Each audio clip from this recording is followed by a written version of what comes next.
రాష్ట్ర వ్యాప్తంగా ఏదైతే డిఎస్సి నియామకాల్లో జరిగిన స్కామ్ మీద రాష్ట్ర వ్యాప్తంగా జరుగుతున్న ఉద్యమ కార్యక్రమాల్లో భాగంగా కోవూరు నియోజకవర్గంలో ఏదైతే నిరాహార దీక్ష కార్యక్రమాన్ని చేపట్టిన మాజీ మంత్రివర్యులు పెద్దలు ప్రసన్న కుమార్ రెడ్డి అన్న గారి దీక్ష కార్యక్రమంలో పాల్గొనే అవకాశం కల్పించినందుకు ఇక్కడ ఇచ్చేసిన నాయకులకు పత్రికా విలేకరులందరికీ కూడా పేరు పేరును కూడా ధన్యవాదాలు తెలియజేసుకుంటా ఉన్నాను. ఈ రాష్ట్రంలో కూటమి ప్రభుత్వం వచ్చిన తర్వాత కేవలం దోపిడీ, అరాచకాలు, ఎవరైనా మాట్లాడితే వాళ్ళ మీద కేసులు పెట్టడం, జైలుకు పంపించడం, ఏదో రకంగా భయపెట్టడం,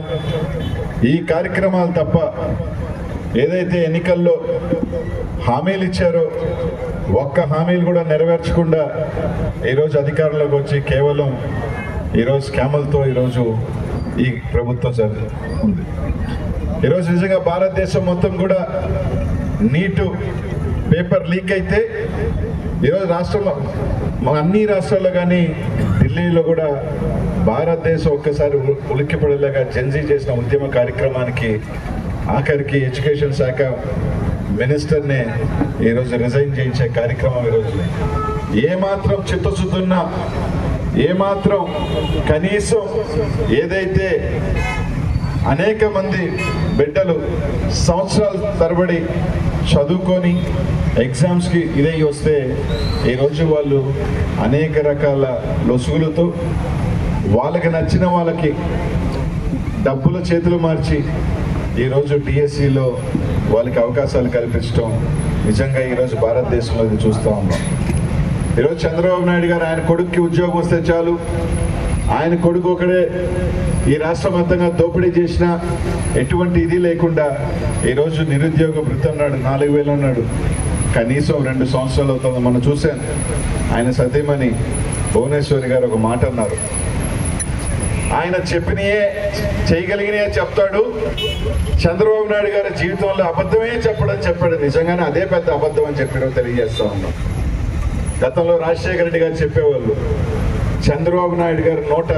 నిజంగానే వస్తే ఆయన తల 1000 చెక్కలవుతాననే ఒక శాపం ఉందని చెప్పి ఈరోజు ఆయన ఇచ్చిన ఏ హామీ అయినా కూడా నిరుద్యోగ వృత్తి కానీ, ఫీజు రియంబర్స్మెంట్ కానీ, విద్యార్థులకు సంబంధించి ఏ ఒక్క ఇది కూడా ఈరోజు ఒక్క హామీ కూడా నెరవేర్చుకునే వ్యక్తి ఈరోజు చంద్రబాబు నాయుడు గారు, ఆ కుటుంబ ప్రభుత్వం. ఈరోజు జగన్మోహన్ రెడ్డి గారు కూడా భారతదేశంలోని ఎవరు చేయని విధంగా ఒకేసారి 1,30,000 సెక్రటేరియట్ ఉద్యోగాలు ఇస్తే ఎక్కడా కూడా ఒక చిన్న ధర్నా కార్యక్రమం కానీ, చిన్న అవకతవకలు ఉందని కానీ ఎవరు కూడా ప్రశ్నించలేని విధంగా 1,30,000 ఉద్యోగాలు ఇచ్చిన ఘనత ఆ రోజు మన ముఖ్యమంత్రి జగన్మోహన్ రెడ్డి గారు అని చెప్పి తెలియజేస్తా ఉన్నారు. అదే ఈరోజు ఏది చూసినా ఆఖరికి క్రీడల్లో ప్యాకాటను కూడా చేర్చారంటే ఇంతకన్నా గొప్ప వాళ్ళని ఎక్కడన్నా ఉంటారని అడుగుతా ఉన్నా. ప్యాకాటను కూడా ఒక క్రీడలాగా చేసి దాంట్లో కూడా నైపుణ్యం ఉన్న వాళ్ళకి మేము ఉద్యోగం ఇస్తామని చెప్తున్నారంటే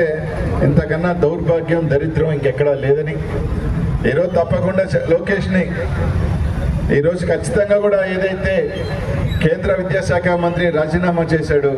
అదేవిధంగా కూడా లోకేష్ నైతిక బాధ్యత తీసుకొని ఈరోజు రాజీనామా చేయాల్సిన బాధ్యత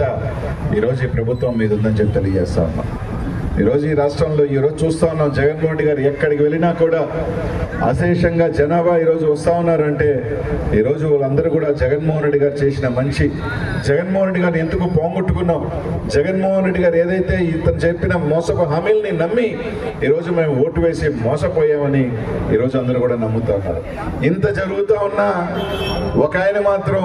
అప్పుడప్పుడు తలుపు